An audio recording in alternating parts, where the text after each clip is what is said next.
World government summit 2025-এ যোগ দিতে Dubai পৌঁছেছেন প্রধান উপদেষ্টা অধ্যাপক ডক্টর মোহাম্মদ ইউনুস। বুধবার স্থানীয় সময় রাত 11:15টায় দুবাই পৌঁছান প্রধান উপদেষ্টা। সংযুক্ত আরব আমিরাতের ক্রীড়ামন্ত্রী আহমেদ বেলহৌল আল ফালাসি অধ্যাপক মোহাম্মদ ইউনুসকে দুবাইয়ে স্বাগত জানান। প্রধান উপদেষ্টার এই সফর ঘিরে প্রবাসীরা আশায় বুক বেঁধেছেন। তাদের প্রত্যাশা, সফরে আমিরাতের ভিসা চালুর জন্য অন্তত আলোচনা করে যাবেন ডক্টর মোহাম্মদ ইউনুস। অধ্যাপক মোহাম্মদ ইউনুস সাহেবের সংযুক্ত আরব আমিরাত আগমন আমাদের বাংলাদেশের জন্য একটি বিশাল সুযোগ তৈরি করে দিচ্ছে বিনিয়োগ এবং ব্যবসায়িক বা বাণিজ্যিক সম্পর্কটাকে উন্নয়ন করার জন্য।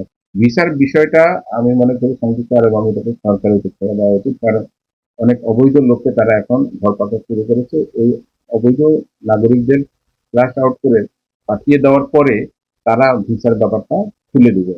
ভিসাটা খোলার জন্য কিছু পূর্ব শর্ত আছে। বেলহৌল আল ফালাসি ওয়ার্ল্ড গভর্নমেন্ট সামিটে অংশগ্রহণের জন্য প্রধান উপদেষ্টাকে ধন্যবাদ জানান এবং গত এক দশক ধরে দুবাইয়ে হয়ে আসা আন্তর্জাতিকভাবে অত্যন্ত সমাদৃত এই সম্মেলনের বিষয়ে অবহিত করেন। উভয় নেতা দুই দেশের মধ্যে ক্রীড়া ও সাংস্কৃতিক ক্ষেত্রে সম্ভাব্য সহযোগিতা বিনিময় সহ পারস্পরিক স্বার্থ সংশ্লিষ্ট বিষয় নিয়ে আলোচনা করেন। এ সময় পররাষ্ট্র উপদেষ্টা তৌহিদ হোসেন, সংযুক্ত আরব আমিরাতে বাংলাদেশের রাষ্ট্রদূত তারেক আহমেদ এবং ঢাকায় নিযুক্ত আমিরাতের রাষ্ট্রদূত আবদুল্লাহ আলী খাসেফ আল হামৌদি উপস্থিত ছিলেন। এর আগে প্রধান উপদেষ্টা ও তার সফর সঙ্গীদের বহনকারী এমিরেটস এয়ারলাইন্সের বাণিজ্যিক ফ্লাইটটি গতকাল বুধবার সন্ধ্যা 7:45 ঢাকা হজরত শাহজালাল আন্তর্জাতিক বিমানবন্দর ত্যাগ করে।